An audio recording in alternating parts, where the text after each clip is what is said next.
Em 1760, o Ceará, solidão sem fim, era uma capitania subalterna de Pernambuco. As poucas povoações que possuía se constituíam de casas baixas cobertas com palha. Casas que guarneciam ruas onde, além de poucas pessoas que transitavam, fuçavam os porcos e ciscavam as galinhas. Essas povoações se interligavam por noites e dias de caminhadas em antigas picadas indígenas. Picadas que algumas vezes eram alargadas e pavimentadas pelos cascos das boiadas. Nas margens dos rios existiam casas grandes de taipa, sedes das fazendas de gado, distanciadas por léguas e léguas, sesmarias doadas pelo Reino de Portugal, tendo em vista a ocupação do território.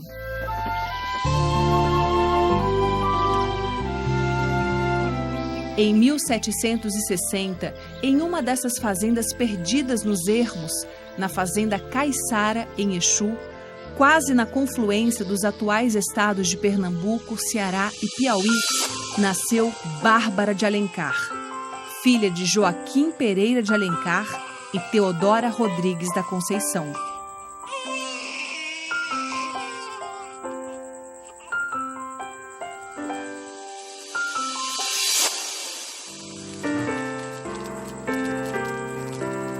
Em 1782, Bárbara se casa com o português José Gonçalves dos Santos. Juntamente com o marido, vai residir na Vila do Crato, que então era a mais importante povoação do Cariri.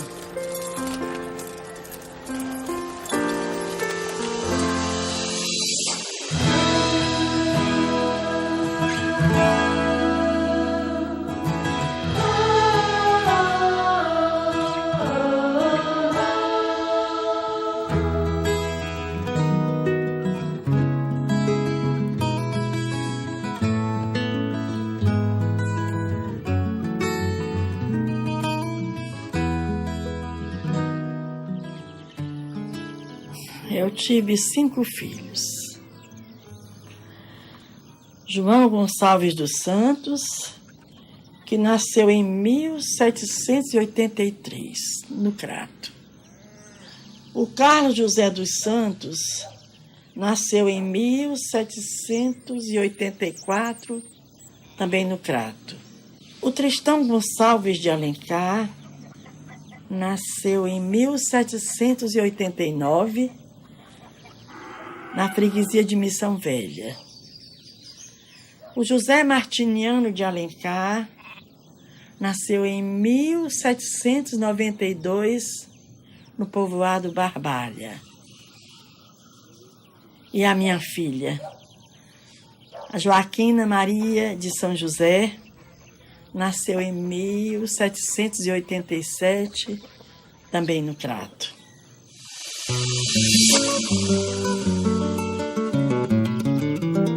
Ao que parece, Dona Bárbara criou os filhos de modo a que eles tivessem ideais e projetos de vida. Ela conseguiu mantê-los distantes da mentalidade e dos vícios de sua época, vícios decorrentes da ociosidade, a jogatina, a bebedeira e a crueldade como meio de diversão. Isso fez a diferença. Assim, em um tempo e lugar em que aprender a ler e escrever era às vezes sinceramente desnecessário, Dona Bárbara fez com que seus filhos estudassem e fossem para o Recife e Olinda, onde havia seminário, maçonaria, ideias inspiradas na Revolução Francesa e ódio aos portugueses. Os privilegiados em um Brasil muito maior e já então mais rico e mais populoso que Portugal. No dia 6 de março de 1817, estoura a Revolução Republicana em Pernambuco e os revolucionários tomam o poder. Nos dias seguintes, os republicanos assumem o comando da Paraíba e do Rio Grande do Norte. No Ceará, o governador Sampaio, português fiel à monarquia, toma medidas para evitar que emissários republicanos aqui chegassem. Alguns desses mensageiros foram interceptados, mas um deles conseguiu chegar ao seu destino. Era o seminarista José Martiniano de Alencar, filho de Dona Bárbara. Meu filho, o seminarista José Martiniano, chegou ao Crato na manhã de 29 de abril de 1817. Assim que ele chegou, ele palestrou com meu amigo, o padre Miguel Carlos Saldanha, como fazer uma revolução no Crato. Padre Miguel Carlos disse que a revolução só ia dar certo se tivesse apoio de 2 homens, do coronel Leandro Bezerra e de José Pereira Filgueiras, que era o capitão-mor. Meu filho, sabendo disso, antes de fazer qualquer coisa, ele foi palestrar com um frade que tinha aparecido lá pelo Crato, Frei Francisco de Santana Pessoa. Frei Francisco de Santana Pessoa, frade carmelita, que no período da Revolução de 1817 fazia muitos anos que fugia da perseguição a ele movida pelo Tribunal do Santo Ofício, o terrível tribunal da Inquisição, que aceitara a denúncia contra ele.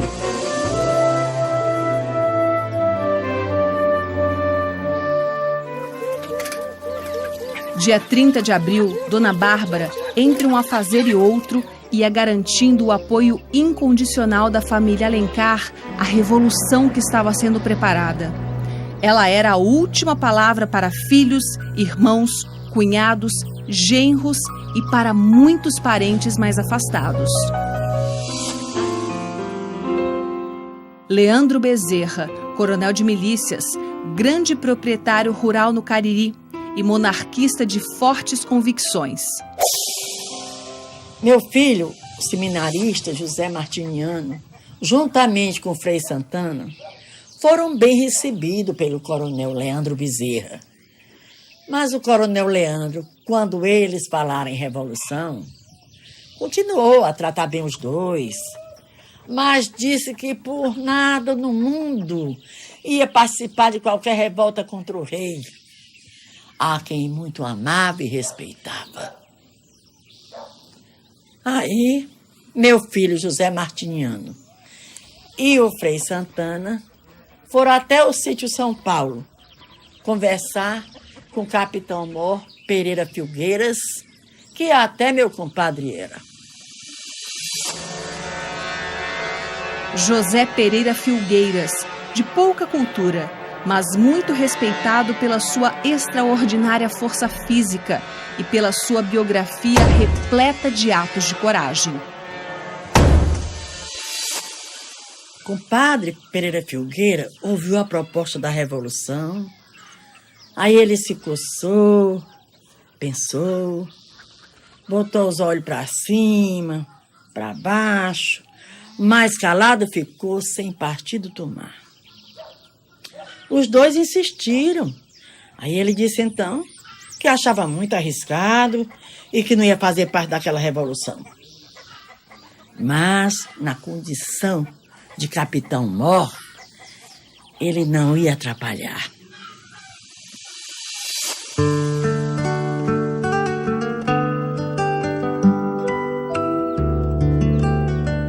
Na manhã de 3 de maio de 1817, na hora da missa na matriz do Crato, mais de 200 homens, recrutados principalmente no sítio Lameiro, cercaram a igreja.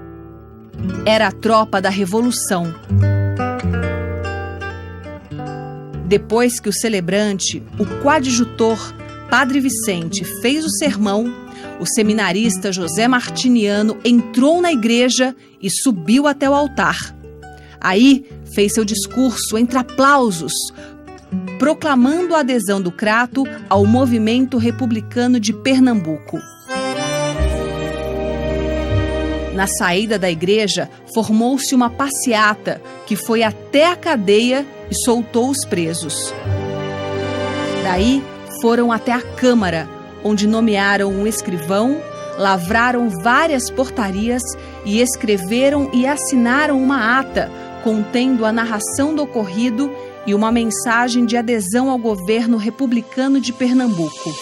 Dia seguinte, logo de manhã cedinho, meu compadre, o capitão Mó Pereira Filgueiras, chegou ao Crato.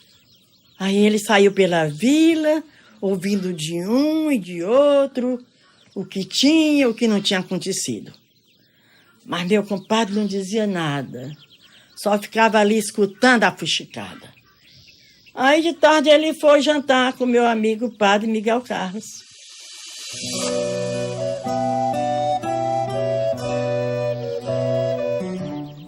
Os patriotas revolucionários do Crato, em clima de festa, foram ao jardim e lá proclamaram a adesão daquela vila ao governo republicano de Pernambuco. Já ensaiavam ir ao Exu. A intenção era varrer os monarquistas de todos os lugares onde o nome de Dona Bárbara de Alencar era um aval precioso ao ideal republicano.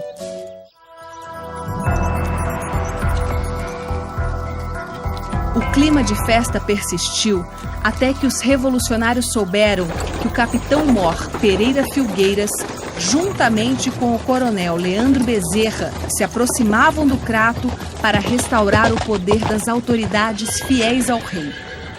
As tropas de Pereira Filgueiras e Leandro Bezerra entraram no Crato com a bandeira do rei no dia 11 de maio de 1817. Durou apenas 8 dias a nossa república. Mas ainda houve tempo para a gente queimar tudo que era papel que incriminava o pessoal que estava envolvido com a Revolução. 3 de meus filhos, Tristão Gonçalves, José Martiniano e Carlos José, foram presos, enviados para Icó e depois para Fortaleza. Meus filhos passavam nas povoações e fazendas do caminho, esfarrapados, sujos e humilhados, para dar o exemplo.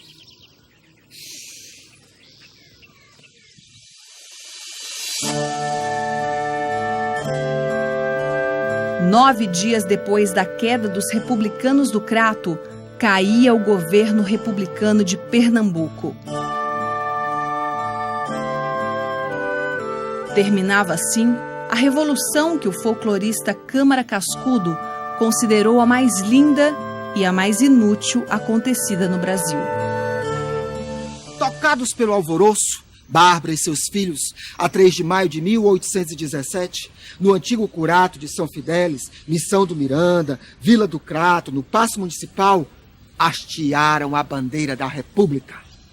Branco, azul e vermelha era a bandeira. Branco e azul era o sonho de Bárbara, em claridade. Bárbara, filha de Teodora, do Pajeú das Flores e de Joaquim Alencar, da fazenda Caiçara no Exu, nasceu predestinada.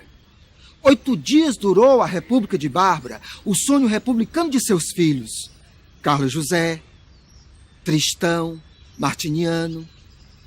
Por anos duraria seu martírio, por ter tão curto sonho desejado. Bárbara foi presa em 1817 junto com seus filhos no Crato. Veio com eles do Crato à Fortaleza num carro de boi.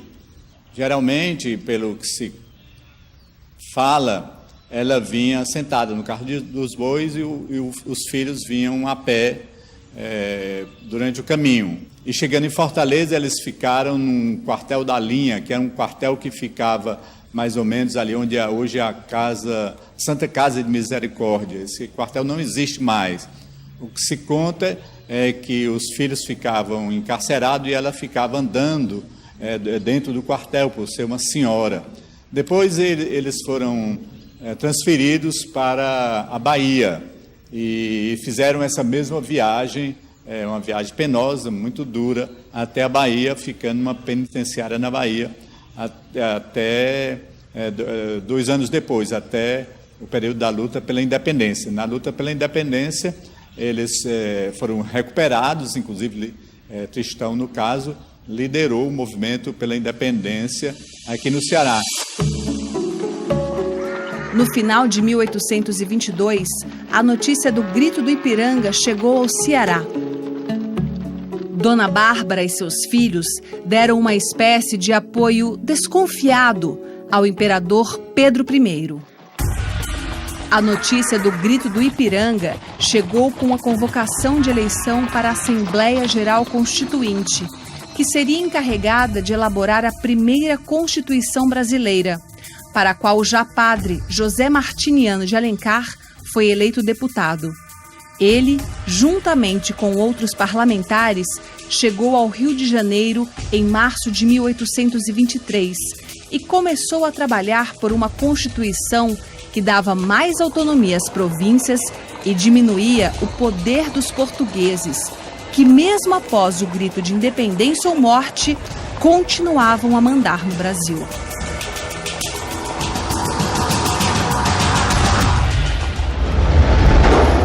Outro filho de Dona Bárbara, Tristão Gonçalves de Alencar, partira do Crato para o Piauí e Maranhão, ao lado do antigo adversário Pereira Filgueiras. Tristão e Pereira Filgueiras venceram o sargento Mor Fidié em Caxias, Maranhão, em dezembro de 1823.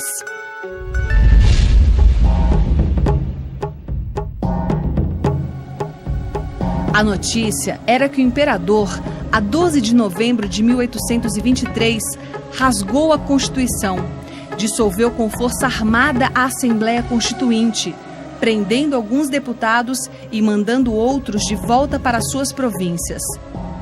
Ao invés da Constituição feita pelos deputados, o imperador encarregou pessoas de sua confiança para redigir uma nova Constituição, que centralizava o poder em sua mão e garantia os privilégios dos portugueses.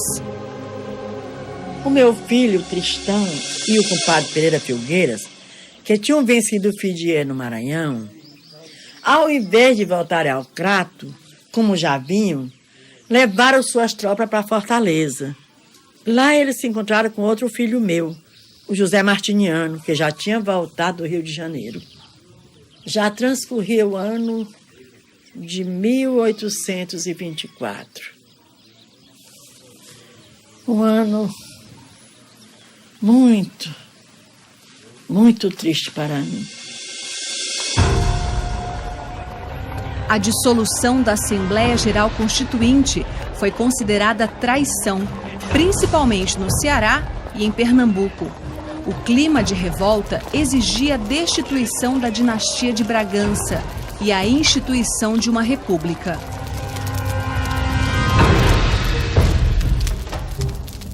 Assim, em junho de 1824, em Pernambuco, surge a Confederação do Equador, com um governo que pretendia a união das províncias do norte em uma república federativa.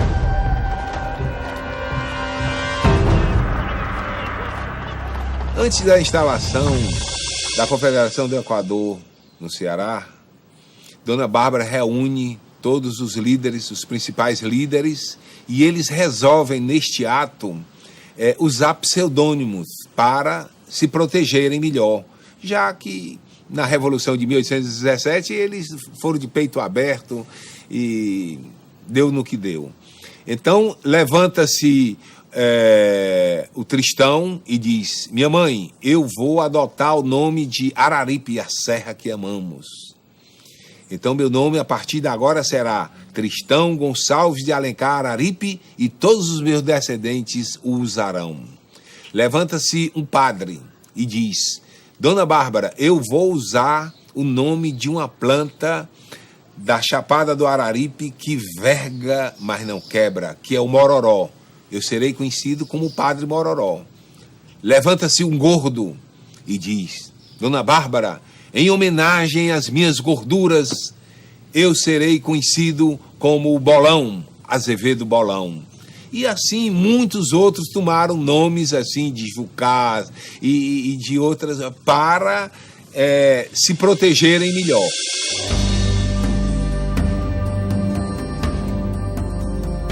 A 26 de agosto de 1824, em Fortaleza, em uma assembleia da qual participaram 450 lideranças representativas de toda a província, é criada a República do Ceará, presidida por Tristão Gonçalves de Alencar.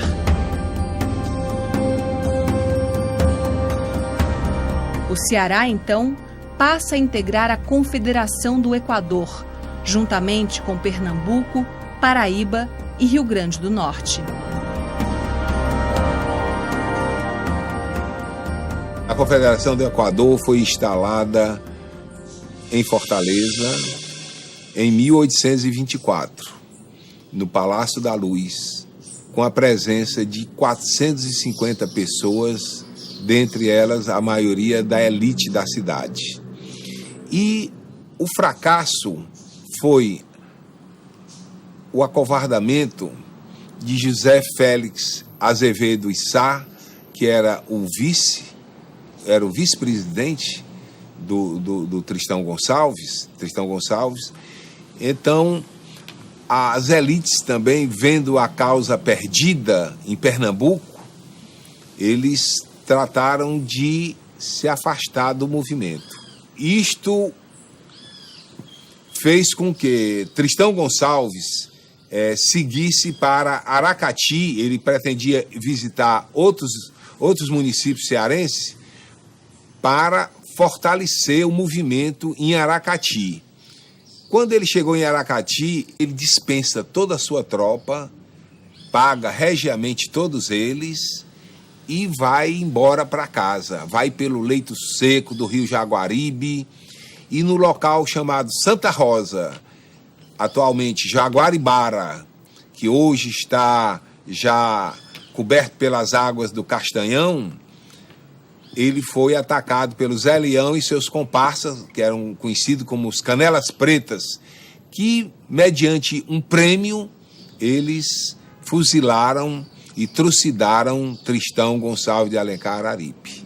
Aí termina a Confederação do Equador no Ceará. Se 1824 foi um ano triste para Dona Bárbara, 1825 foi pior ainda.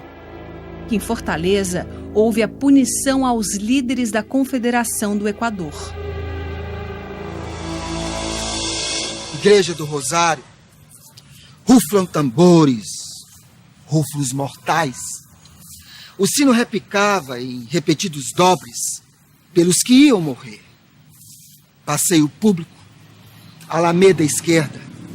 A morte navegava, sinistra. Fortaleza era um grito de dor. Fuzil. Lamento. Padre Mororó, Miguel Ibiapina, Azevedo Bolão, Pessoa Anta, Carapinima. Fuzil. Lamento. O Ceará recolheu seus mortos, que hoje moram pacificamente nas ruas de suas cidades e no coração dos homens. Dos filhos de Dona Bárbara, o mais jovem, Padre José Martiniano de Alencar, conseguiu fugir, escapando assim da matança aos republicanos. Alguns anos depois, ele abandona os ideais da República e se torna presidente da província do Ceará. Muitos o consideram o político cearense mais influente do século XIX. Ele é o pai do romancista e dramaturgo José de Alencar.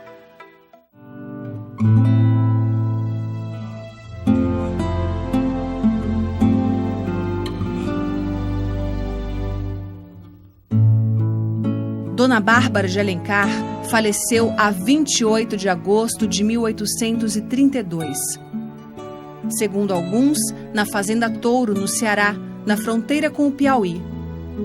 E segundo outros, na Fazenda Alecrim, no Piauí, fronteira com o Ceará. Ela não deixou testamento e seus bens foram inventariados muitos anos depois de sua morte.